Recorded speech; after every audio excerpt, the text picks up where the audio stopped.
Okay, on to the budgets. Our first budget tonight, I don't know how you got to the top of the list here, Chief Coleman, but Fire Rescue is up first. If you'd like to come on up and join us.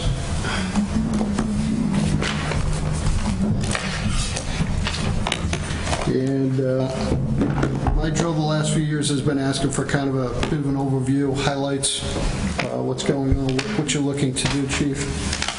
So if you could fill us in on that, and then we'll get into the couple of details on the budgets and subtotals. Sure. Just give me 1 second, Mr. Chairman. We'll also have a quick discussion on your capital also. Yep. Thank you, Mr. Chairman. Again, good evening to the rest of the committee. Good to be here this evening. So a lot's been going on in the department over the last year. We finished 2016 with our busiest year on record. 2015, we actually set a record and then decided to top it again in 2016. So the call volume still continues to increase. Over the last 10 years, it's been trending up 2-3% a year over the last 10 years. We really don't see at this point any sign of that slowing down. We're already ahead of our call volume as of today, where we were on this day last year. So there is a lot going on in the department, a lot of good things going on in the department. I'd like to start off talking a little bit about ambulance receipts. I know that's something that I like to talk about every year. I know many committee members have questions on the ambulance receipts. So we received this report yesterday from ComStar, just sort of a snapshot over the last 3 years for fiscal 14, 15, and 16. And I have the numbers to date from July 1st of 16 as of yesterday, March 7th. And we're trending the same this year as we have in the last 2 years. Our percentage collection rate continues to be in the 95-96% rate. 1.2 million over fiscal 14, fiscal 15. To date, we're currently collected 740,754 with still 4 months left to go. Still collections, but when you trend that out, we're still on track to have the same 95% collection with the same, around high 1.1, $1.2 million. So ambulance receipts are right where we anticipate, and they're right on track with what they've been over the last 2 years. So as far as the budget goes, a lot of moving parts in this year's budget within the department. We have some medical retirements that are still pending over the next couple of months. We have some new employees that will be coming in as of July 1 through a schedule change that was negotiated through the firefighters union. So when you look at the budget, and you all should have an amended budget in front of you that has today's date, 11/26 this morning, that was printed. The only change in this amended budget was in the firefighter line item. There was an increase of $9 from the budget that you presented. So that's the only change in this amended budget. But we didn't wait till next week. It was probably 18 bucks. Yeah. So when you look at this budget, when you go down and you look at the bottom line of this budget with a $324,565 increase, total increase of 12.36%, it's a little deceiving.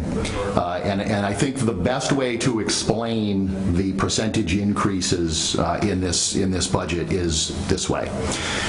Is that in fiscal 16, we actually had a budget reduction. Our budget was actually reduced in 16. So we're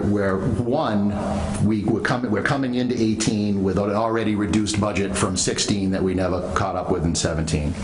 And second, as part of the schedule change that the firefighters negotiated, they essentially they took no COLA raise for 3 years. So essentially what they did was the equivalent of what they would have received in a COLA of the 2%, which is what the other bargaining units received. That 6% was applied to the 18 budget in order to adjust or appropriate the money for the firefighters needed for the schedule change. So they took no COLA in order to apply that 6% in fiscal 18. And then with an additional, you'll see the note on the bottom, There was another offset of an additional offset of $164,956 that was taken from the ambulance receipts on top of the normal $750 that we offset that covered the balance of that. So there was no COLA increase in 17. There will be no COLA increase next year, but everything was just applied this year. So that's why that number is inflated. So we're not going to be here next year, with another inflated number like this, because of COLA raises or other. So everything that revolved around the schedule change was addressed and was designed to be addressed in one fiscal year. Now, I know, Mr. Chairman, you had asked Mr. Kazanovich just for some sort of highlights of kind of what makes up that $324,000. So the 4 firefighter paramedic positions total $213,727. Because of the 7 things that I'm going to list are all increases to the budget that are related to the 42-hour work week and related to the addition of the new firefighter paramedics. So the medics, $213,727, an increase in their license and certifications by $8,900, increase in overtime of $62,365. Now I just want to point out in the overtime number that even though there's an increase in the overtime of $62,365, it's not that we anticipate that there's going to be more overtime. Their hourly rate changed. By virtue of the schedule change, their hourly rate is going up. So we anticipate the same amount of hours of overtime to be spent, but because it's at a higher rate of pay because of the schedule change, that's the increase in the overtime. An additional $10,000 in holiday pay, protective clothing $2,000, and then an additional $3,250 in clothing allowance. So that comes to a total of $300,309.69. That's directly related to the contractual obligations relative to the 42-hour work week. Additionally, there was another $24,565 that were just general increases to the budget line items, contractual with myself and the administrative assistant, roughly $5,500, an increase of $665 in dues and meetings, new equipment by $4,000, medical supplies by $1,000, and really the big change in this budget that I'm happy to report and happy to see is the restoration of the deputy fire chief's position, and that is an additional $12,507, which was tacked on to what the assistant chief's current pay is in order to make up the difference of his new salary of $91,000. So with all of that, that totals the $324,565 that you see at the bottom of the budget. Okay, great. Yeah, my biggest thing I couldn't figure out, and I certainly didn't have this level of detail, was the overtime piece. And I might even have the same question for police in terms of the overtime, and could be a different answer there. Yeah. But thanks for answering that question up front on it. We knew there were a lot of moving parts, a lot of creative finance with this, and all to the good as far as I'm concerned on what we've accomplished here. I will open this up to questions. Anyone set dead? You get last chance, that's all. Any questions? Kevin? Just relative to the 4 new positions, you said firefighter, paramedics, are those all going to be paramedic positions? Or I know some of the newer people came in with basic EMT certifications. Yeah, so there's actually, on July 1st, there's going to be a total of 5 new that are starting. 4 will be firefighter paramedics that are related to, again, the 42-hour work week, that contractual piece to maintain the shift staffing. Then we hired a firefighter EMT, and that is going to be replacing one of the medical retirements that we're anticipating is going to happen sometime in March or April. So that replacement will start in July. So there'll be a total of 5 new positions starting July 1. 4 will be firefighter paramedics. 1 will be a firefighter EMT. Trevor, anything? No. Question. Yep. Because there are more employees now, basically, in the other shift, do you anticipate that there'll be fewer overtime hours? There's actually not more employees per shift. So what without getting into too much detail, because we really don't have that much time tonight, Right. but this whole 48-hour, 42-hour work week has been, in the 11 years that I've been here, this has been the biggest bone of contention with the firefighters union in the 11 years that I've been here, and I think everybody's happy that we were finally able to see this 42-hour work week come to fruition. Currently today, under the 48-hour work week, we have 8 full-time firefighters per shift. Right. Groups 1, 2, and 3 have 8. Group 4 only has 4. And then Tuesdays and Thursdays is a mix of the other groups that make up the day. When they went to the 42-hour work week, part of making the whole thing work as far as the 42-hour work week was we had to hire 4 additional people to put on to Group 4. Yeah. So on July 1st, even though we're bringing on new positions, our total shift complement for the day has not changed. Okay. So we do not anticipate less overtime. We anticipate the same amount of hours, which again is what I alluded to earlier. We're anticipating the same amount of hours, but because they're going from a 48 to a 42-hour work week at current pay, their hourly rate goes up, which in turn means their overtime rate goes up. So if you take the same amount of overtime hours that we're spending today on their new rate, that's where we get the estimated Gotcha. total of $72,000, including the holiday overtime. Okay, thank you. Yeah. Okay. Just Absolutely. I'm just noticing there's just a minuscule difference between a firefighter EMT pay and a firefighter paramedic pay. I think it's like $56 a week, weekly, if I'm looking at it correctly. Is that? No, it's a little more than that. I can tell you. It's about a $2,000 difference annually, I can tell you. A step 1, we have, I can't remember, did we negotiate another, is it 7 or 6? We have 6 steps on the firefighter side. So a step 1 firefighter paramedic in the door is $54,146. Okay. A step 1 basic EMT is $51,289. So it's just about $2,800 difference annually between the two. And then as they climb their steps, it goes,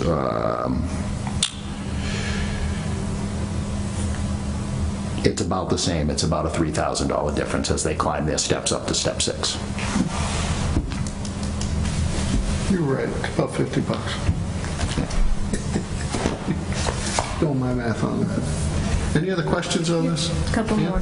Yeah, we just transferred in $4,000 from fire suppression to medical supplies, but $4,000. Yeah, so I noticed that the account though, that the budget that you have is only a couple of thousand over, or 1,000 over last year. Is that going to be enough? Go ahead. I would say yes at this time. We're making some changes. Currently, I'm not sure how familiar you are with the EpiPens and how much money they've been. We're able to drop those off the ambulance and just buy the Epi straight out, which is a lot cheaper. So we'll end up saving thousands of dollars that way on the medical supplies. So we're hoping the $1,000 increase will be enough to accommodate everything for next year. Okay, thank you. Again, just to follow up on that, I mean, it's a moving target. The minute medication prices go up, call volume goes up, it's sort of a moving target, but, our best guess estimate, Ms. Kavanaugh, on how that is, we looked at our 3-year average at 33,765, and, to be conservative, we're hoping the 32 will be enough, but, we really kind of relied heavily on the 3-year average in order to come up with the 32. Okay, thank you. Another question. I remember there were some repairs done at the West Street Station. How is that building doing? Both of our facilities are in good shape. I mean, I've said this publicly before. I mean, our members take a tremendous amount of pride in our building. So they're very well maintained. The upstart of the DPW facilities has been huge. They've done a ton of work, both between headquarters and West Street, in kind of helping us with some of the routine maintenance and repairs.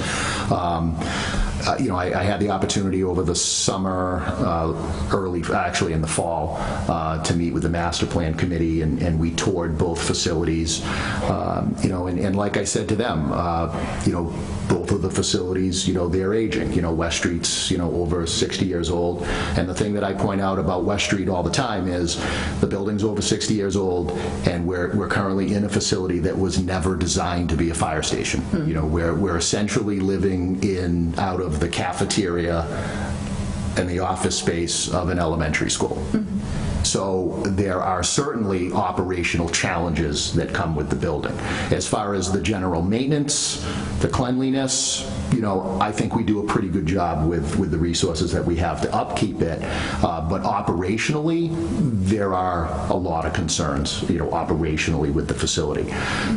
Headquarters, the same thing. When the building's, now over 50 years old, I have some pictures actually from when the building was opened, and you recognize a lot of the same fixtures that are still sitting in the building today that were there the day that they opened. Some of the things we've changed out.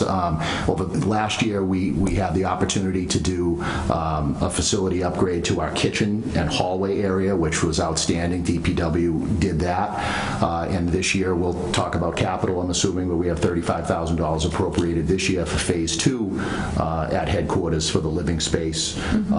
Again, areas that haven't been touched in 20 years. But again, the station was built in the 50s. And it was built at a time where there not only was no full-time staff, but there wasn't even a vision of full-time staff. So over the last 50 years to go, from a building that wasn't designed to house anybody to now, trying to maintain a full-time career staff of 35 people and, 10, part-time on-call people, space is an issue. And, again, trucks in the 50s were not as big as trucks are today. So we actually have, it's kind of funny the way it works, but they used to put more trucks in the building, back then than we do now, but we actually have less space. We got less space, but less trucks, but less space because they take up more. So we're really cramming a lot in there.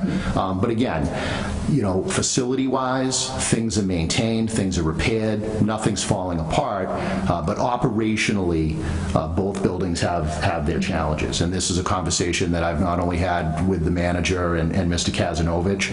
We've had some good discussions about, in the very near future, having some serious conversations about what the future plans are going to be for either expansion, renovation, or new existing facilities for the Fire Rescue Department. I mean, even if we were to look at something to say, we wanted to do something in 5 years, the reality is those conversations need to start today.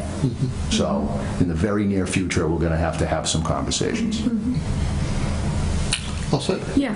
All right. We have an operating budget requested that is $2,951,511, which is a $324,565 increase over I'm going to call it the original 2017 budgets, and I don't believe yours would have changed any, but per our report, it's a 12.3% increase over last year. Do you have any further questions or comments? Motion to recommend. Second. All in favor? Aye. Opposed? So voted. Thank you. Chief, stay here if you could. Let's just open the CIP real quick and see if there's any questions or comments on it.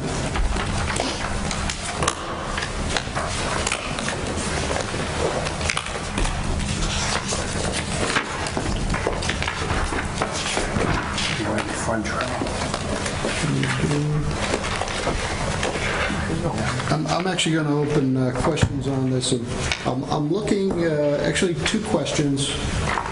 The first one is, do we have any details yet on the fire tower replacement, which is earmarked for fiscal 20, if I'm reading this correctly, to start? We do not have any update on that yet, other than... That's the answer I expected, by the way. Which line are you looking at? Am I looking at fire tower replacement? Are you looking at where it says replace tower ladder? I'm looking, if I'm, Starting in FY 2020, Steve, about 4 down. yeah. My eyes are better than someone here, that's great. Are you looking at, what, I might not have it. is he looking at, you're looking at fire tower replacement, not the, nothing with a 6-year lease purchase, right? No. I'm sorry, I didn't have the one that you're looking at. Okay. I must not have. So what we have starting in fiscal '20 is 87,500 scheduled for at least the next 3 years on that. What I was expecting is there aren't any real details yet on this. Well, what I can tell you is that we were, the life expectancy of the fire training tower on West Street, the facility was constructed in 1999. It has a 20-year life expectancy. We are currently waiting to hear whether or not we will be awarded a federal grant to replace that. We applied for this past fall. Actually, Lieutenant Brigham, sitting in the audience, was one of the members of the grant team that wrote an excellent grant for $500,000 for replacement of that training facility. We think it's a good grant. The narrative was very well written. We went in with a regional approach to it with, I believe, 6 or 7 other communities, which kind of ups our chances in terms of receiving the money. We were actually at a conference last week, and Lieutenant Brigham and I had an opportunity to talk to the grant administrator from FEMA, and he said that they're probably going to start making awards in April. So we're hoping to hear this spring whether or not we're successful in that. The plan is that if we don't get the grant this year, we're going to reapply for it next year. And then if for whatever reason we were denied 2 years in a row, then we would plan on keeping it in the capital on 2020. But our plan and approach was we at least have 2 years to take 2 bites at the apple for grant money, federal grant money to replace it, and that's where we are. So we're waiting to hear on that grant at this point. So the estimated cost based on, once again, I see 3 years of level funding. Is it somewhere between $450,000 and $500,000? That is correct. Somewhere in there. So a 5-year plan right now, of which we can only see 3. Correct. Limitations of our plan. Yes. My second and last question is regarding replacing engine number 1. Yep. Is that a 4-year payoff? That would be 5 as well. 5 years. So what's the total cost on that, or estimated cost? No, it's going to be just under. About 480. Okay, great. That's all I had on this. I'll open it up to any other questions. I'm all set. Just a quick question on the abbreviations where it says 5YRLP. Can you just explain to me what the, as far as any of the abbreviations next to the Oh, for the ambulances? ambulances, the Carnival one, is that? Yeah. Lease purchase. Lease purchase. Lease purchase. Yeah. Thank you. So it does. Yeah. Okay. Any other questions? We're not going to vote on this anyways. We just want to make sure we know what we were dealing with on that. So there's a chance we might hear sometime later next month regarding this FEMA grant? Well, they start awarding in April, but they award right through July and August, so it could be anywhere from April to Good. August. Good luck with that. Thank you. Well, I know you guys use that a lot, so. We actually, the grants team wrote 2 grants. They wrote one for the training tower, and because that was regional, that allowed us to apply for a second grant specifically for Auburn. So Lieutenant Brigham and I wrote another grant that totaled about $350,000 for the replacement of all of our portable radios. So we're hopeful on that one as well. That's great. Great, yeah. Any other comments or questions while we have the chief? Appreciate your Chad, I time. just wanted to point out one thing regarding the deputy chief's position, just so you know when you see it, or if you see it, which I'm hoping you will before July 1. The plan was to actually, because we're waiting on a couple of medical retirements, it was actually my hope that the deputy chief's position was going to be restored and promoted back on January 1st. But we're still working through the retirement process. We have a couple of meetings at the end of this month, but it is my intent that as soon as either one or both of those members, depending on how it shakes out, is retired, at that time, I'll be making a promotion of Assistant Chief Johnson to Deputy Chief, and Lieutenant Brigham will be backfilling his shift commander spot and will be promoted to captain. So that is already in the 17 budget. We're really just kind of waiting for these retirements to shake out. So it is my hope that is going to be taken care of this fiscal year before July 1, but I just wanted to bring that to the committee's attention, just so, if you saw media reports, if you heard it, it is our hope that we're actually going to be able to take care of this before July 1st. Yep. So you're already running a little late on Yeah, a little your bit. time frame on that anyway, so. Okay, I guess unfortunately good to hear, though. Yep. I guess. All right, anything else? Chief, thanks. Thank you very much. Have a great See evening. you guys. Stay safe.